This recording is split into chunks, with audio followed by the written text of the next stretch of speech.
So for those of you that are not wrestling fans, there was a period where the famous wrestler Hulk Hogan turned into a bad guy, and he changed his music and his whole image to a blackened version of himself. And one of the things was they paid for the rights to Voodoo Child with Hulk Hogan strumming the championship belt as the guitar, a la Jimi Hendrix. So yes, it's while I knew Voodoo Child before that era, I also think of it fondly from that era as well. Wait, so was it the last track? Which version of the Voodoo Child? Okay, the last one, right? The last track, yeah. Okay, just like that first guitar part. Basically. Right. Okay.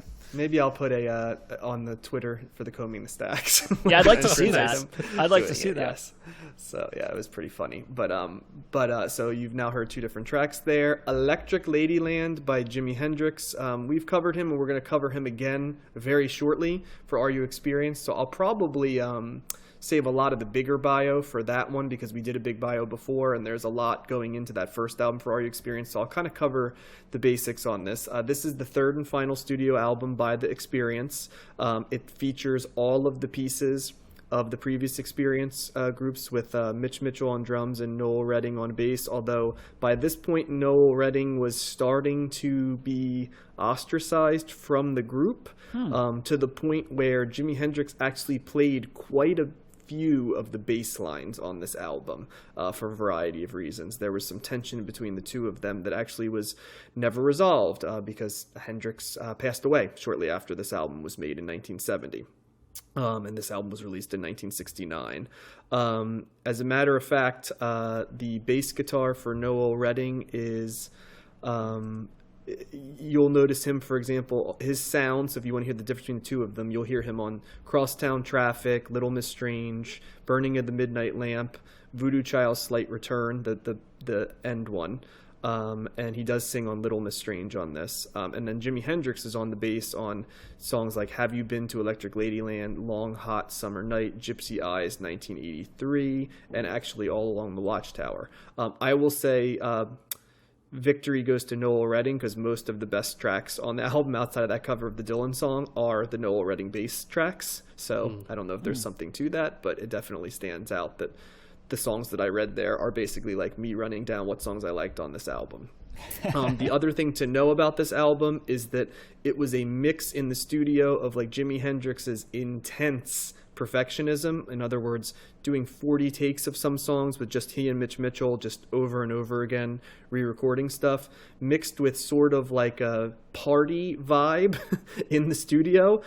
You often, when you hear the recording of this being mentioned, you know, they talk about how many friends and guests are in the studio. Basically, it's an open door policy, so it's pretty much chaotic and crowded, and that is one of the things that that caused Noel Redding to be a little bit disenchanted. He has a quote where he said, you know, you couldn't move, it was a party, not a session.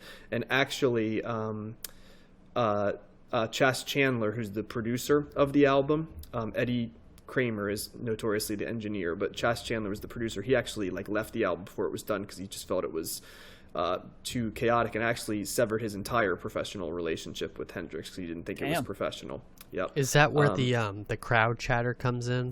It is. Out yeah, on the track. You got it. Yep. And so it's equal parts experimentation and also intense studio perfectionism. One thing to also know about this album, I said a couple things, so a thing to know about this, may be a better way to put it, is that there are a lot of famous people who are the additional musicians on this album. Brian Jones from the Stones, who by this point had passed away, but he actually provides percussion on All Along the Watchtower. The very famous drummer, Buddy Miles, actually plays drums on Rainy Day, Dream Away, and Still Raining, Still Dreaming. Many people consider Buddy Miles to be the best drummer of all time. I know Mitch Mitchell, that's his hero, so that must have been a big thing for him. One of my dad's favorite artists, Dave Mason, plays the 12-string guitar on this and does backing vocals on both Crosstown Traffic and All Along the Watchtower, which I always recognized the second voice on there. I had no idea that it was Dave Mason. Who is Dave until Mason? I listened to it. He's a famous singer-songwriter. Oh, wow. Yep, he was in the band Traffic as well, and that With Steve Winwood. Well, and he's also on this. He plays the Hammond organ on Voodoo Child. So wow. there you go. But yeah, Dave Mason. Yeah, it was in Traffic, a staple of my dad's CD collection growing up as well. Yeah, Steve Winwood's on here as well. Al Cooper, who we've mentioned many times, he seems to be going toward like CTS legend status. Yeah, here. he Actually, he plays the piano on Long Hot Summer Night, and there's a lot of other musicians that people may know. The Sweet Inspirations actually provide backing vocals on Burning of the Midnight Lamp as well. So there's a lot of who's on this. Another thing that Matt will enjoy is that the U.S. cover photography, Jimi Hendrix actually sought out a specific photographer that he wanted to take the picture, and it was a woman by the name of Linda Eastman. Do you know who Linda Eastman is, Matt? I do. She was Paul McCartney's wife. She is the future Paul McCartney, correct. She provided the photo for the U.S. Cover of this album. Something to know about this album is that in its time, it was not universally well loved. Some people really thought it was great and far-ranging and the best psychedelic album of all time, and obviously Hendrix's guitar playing was stood out, but other people thought the album was, you often hear it described as overly sprawling and sort of overindulgent would be another thing you hear quite a bit. Retrospective history has certainly been kind to this album in that, most of the revisions have labeled it as a classic. Not everyone, but most people have labeled it as a classic. I will say one thing that it was his most the Jimi Hendrix Experience's most popular album. It reached #1 in the U.S., spending 2 weeks atop the pop charts. It was the most commercially successful release of Hendrix's career, both pre and post periods of his life, and it's also Hendrix's only #1 album. In the UK, it got to #6 and was on the charts for 12 weeks. So it is interesting that you'd think that Jimi Hendrix's album would hit #1, but it never got ahead of #6 along the way. In terms of when it was recorded, they started recording this album as early as July 1967, and it continued to be recorded over 68 and even a little bit into the end of 1968, to the point where it went from the band just having been formed to basically Redding spinning off into Fat Mattress before this album was done. So basically you had the entire sprawl of the band, because it was a quick, from 1967 until basically 1969, and then the band starts to fall apart, and then they're done by 1970 when Hendrix is gone. I also didn't mention that Jefferson Airplane's Jack Cassidy is on this album as well. And Hendrix also sought out all kinds of different musical accompaniments. He was dipping all over it, as you might imagine, from an album that runs an hour and 17 minutes. But, this album goes into psychedelia, to pop. It has some funk in it. It's certainly got rock and roll and blues in it. It's all over the place. So what do you? It's also filled with wah-wah pedal, like all over it, which is one of the staples of Hendrix's guitar playing, but never more so than on this album. What would you say? Let's start with Josh. Josh, what's your take? I love this sonic journey that Jimi Hendrix brought me on. I didn't really know most of this album, so it was basically hearing it for the first time. I just love, he's like blues unleashed on this album, which I always appreciate. This is a showcase for his guitar and the variety that he can bring with guitar playing. There were so many interesting and cool guitar parts on so many different songs on this. Even something that was as long as 1983, A Merman I Should Turn to Be. That was really great, especially the guitar parts in the beginning of that, and then it goes into like a drum solo later on and kind of careens back to guitar, and it really caught me off guard. And then you end strong with All Along the Watchtower and Voodoo Child, A Slight Return. But yeah, it was a very varied album. That Little Miss Strange, where I don't think Jimmy's singing on it. He's just playing guitar. Didn't you say Noel's singing vocals on that? He is, yep. Yeah, that was completely different from the song before. And Rich Mitchell also sings on that, by the way. I apologize. They both do. No one. Yeah. And just, with the exception of like the first track, which is kind of like space, again, like space sounds, or I don't know what it was, an incantation, but you go right into Ladyland and Crosstown Traffic, which is a great song.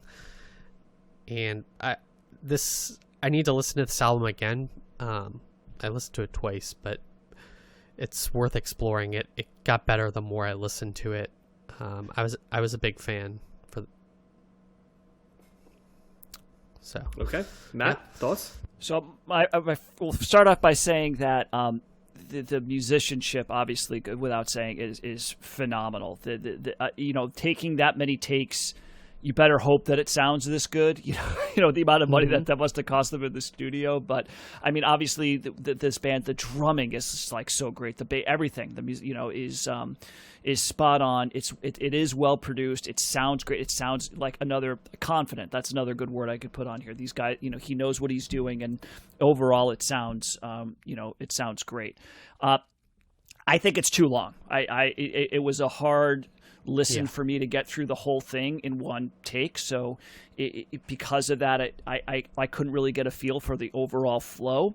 It is a little all over the place in terms of, he's getting sound. John, you were listing a bunch of different genres. There's soul on here too. The second track is like a soul song, it's and I was that's an interesting way for Hendrix to start. I think I probably would like this more the more I listen to it. I can say definitely my favorite track on this, aside from obviously All Along the Watchtower and Voodoo Child, the slower the shorter version of that song, are absolute. I mean, I don't know if they were using this term in the '60s, but they'd be qualified as bangers today. It's just like classic, songs that everybody knows. They're great. But the Voodoo Child, the 15-minute version of that, the very bluesy, that might be my favorite song on the album, aside from those other two. And my first reaction to that, because it's almost 15 minutes long, I was like, it's too long, but the more I listened to it, I felt it more and more, and I was just thinking like that would be a great song to see live. That's what I thought too, listening to this album.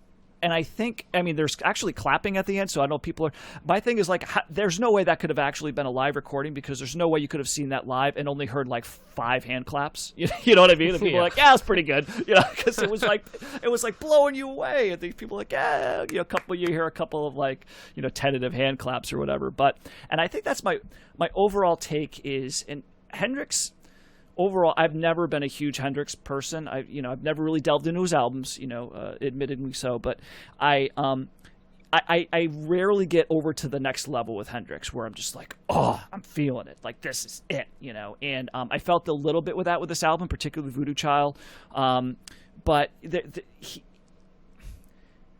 I don't want to say it's not samey, because there are a lot of different things that he's doing, but there is something that's a little samey about it, or at least in terms of my reaction to what he's doing.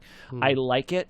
It's not my favorite thing ever. I think I would love seeing this live. Not just Voodoo Child, the extended one, but the entire album would be this would be a really fun type of show to see live, not just because of Hendrix being like Hendrix, but just this type of music with that type of blues and energy would be a great thing to see live. And I think that I would get more out of that than just putting on an album for an hour and 20 minutes, like what you're required to do here. So I would cut back on this. I'm still not sure how I feel about 1983 or Merman I Should Turn to Be. I think I would need more time with this to give a more well-informed opinion. I could see myself liking it more, like I did with Voodoo Child, but I like it. I'm kind of okay on it though, as an overall whole. I think there's some stuff that's blowing me away, and some stuff that I'm like, yeah, that's good, and it stays at that level for me. Yeah, it's good. And even though the musicianship, like I said before, is exceptional, right? And there's a reason why Hendrix, influenced so many people. But for me, I just never really got over that hump of being like, I'm blown away by this. I love it. I'm just not there. Yep. This was an interesting album. This is the definition of an album that should have been one album instead of like a sprawling double album, I would say. There are songs I love on this. I love Crosstown Traffic. I love Voodoo Child. I love All Along the Watchtower. All the basic singles you'd find on any Jimi Hendrix greatest hits. I love Burning of the Midnight Lamp. I don't know what it is about that song, but there's just something about that song that sticks with me quite a bit. I love House Burning Down, another deep cut before All Along the Watchtower. But for every one of those songs that I absolutely love, there's also songs that just seem just either throwaway or just a little bit, they don't stick with me. And so on an album that's 16 tracks long, I feel like if you plucked it down from between 8 to 10 albums, you have like a masterwork. I can still appreciate it as a great album because of how good the highs are, but it doesn't do itself a favor to go an hour and 15 minutes here, because I think it can kind of take away from the brilliance because it gets mixed in with non-brilliance, and I think that hurts it as an album. The playing is virtuoso from Jimi Hendrix. This is like the Jimi Hendrix guitar tone and sound that you imagine. It's kind of him at his most fully formed. It definitely is a more appealing form of psychedelia than some of the psychedelia that we've covered, but it is not. I hear it often called a psychedelic album, but it has just as many, as Matt mentioned, parts that are, blues. I always wonder, like, Jimi Hendrix would have been like the greatest funk musician ever, wouldn't he have been? Because like he would have been an incredible funk guitarist. Yeah, you think he would have transitioned probably. Yep, I think that would have been a big piece of his sound. And well, that's the opening. The opening to guitar to the last track on this album is totally that. That's Yep, and it's and so you wonder where he would have gone with some of that stuff, but he shows exactly the type of energy and power that you associate with his guitar playing. I know Josh has mentioned before that he loves his singing voice. I actually liked his singing voice on this album considerably more than I did on Axis Bold as Love, which we covered before. But I would recommend this album, but I would recommend it as listen to it and then go back to the pieces that you enjoy. Once again, the drumming on this album is fantastic. I will stand by the fact I love Mitch Mitchell as a drummer. He complements Hendrix pretty much perfectly on a lot of these things. And I love the addition of other instrumentation as well, not just from all of the artists we mentioned in the beginning, but also other artists that weren't covered. But he's having all kinds of unique instrumentation on this album, all the way down to like just him making sound effects in the studio, like rubbing paper with different stuff that you can hear, just different stuff that the sonic palette, the perfectionist streak in him comes through. So recommend, but it is sprawling and it is overly long. Is this the last Hendrix album that he? Nope, we're gonna do Are You Experienced? The last one that he did, though. Yeah, that's. Oh what yes, I meant. yeah. This is 3 of 3. Okay, that's what I thought. Yeah, so a lot of potential, lost potential, unfortunately. Yeah, and it's interesting that you talk about it because I do like his voice. A lot of the songs he's not really singing though. Like Hendrix is, but he talks through the song, which is fine, right? But it's not like. I actually kind of read somewhere that one of the ways that he started to feel comfortable, because I guess he wasn't comfortable as a singer, but one of the people that encouraged him to be a singer was Bob Dylan, because he heard him sing and he's like, well, if he's doing it, I could, so like I could do that. Fair enough. Fair enough. So so Dylan was also like, kind of influenced and helped him like kind of just find his place really, kind of own what his voice was, which I think it sounds great, but it's also like, it's a lot of it's a lot of like talking and kind of intonation rather than like traditional singing, but but it's still good, I would say. Yep. Yeah. I think that's kind of where I stand too. It's my take is similar to, I think it's between Matt and Josh a little bit, that I enjoyed this album, but I saw like Matt that I felt like it never quite totally hooked me in. But I will say the highs are very high, which is what makes it stand out. Yep. Mm-hmm. Yeah, and again, it's a song where there's two of the best songs are at the very end. So you got, if you're sitting there trying to be a completist, it pays off at the very end. But there is some filler in here overall, and I think it's also interesting that I didn't know what was going to be on this record. And again, I was like, when is there going to be a song I've heard? Because I've heard a bunch of Hendrix songs before, and they must be all on the first album. Well, you know? no, there's a lot of standards on this one. Like, you know, within the first 4 songs, you get, you know, I didn't know them. You get Crosstown Traffic and Voodoo Child. I mean, those are 2 of his biggest songs ever. But for me, I didn't know you those. didn't know the song Crosstown Traffic? Nope. Oh my God! And if I did, it was never something that stood out to me. Maybe I did in the background. I think the vast majority of people listening are gonna know. You know what I mean? Like it's sure. Not like he's not throwing obscure stuff up early. I mean, 2 of his biggest hits are in the top 4. Now, in fairness, the version of Voodoo Child that's early, the 15-minute overly sprawling version, is different than the end one, which might be the more famous one. But which they're totally different. The idea that they are the same, the quote unquote the same song because it's got the same title and maybe same. It's like a totally different. It's not like he did "Don't Cry" alternate lyrics 1 and 2. You know what I mean? Like this is a very different song. But and I knew the other one, the other obviously very famous. But stuff like Foxy Lady and that's on the first album. Purple Haze, exactly. Everything you're thinking is going to be on the first album. And that's what I'm saying. I was expecting there to be a little bit more of a divide, but that's fine. It's all good. Now, unlike Acts as Bold as Love, which notoriously does not have any of the real singles. Right. In fact, if you were to go to his this one does have a fair amount of songs that people know. So, yeah. So, Well, I appreciate discovering the stuff I hadn't heard, and like you, John, Burning of the Midnight Lamp. That's awesome. Yeah, Still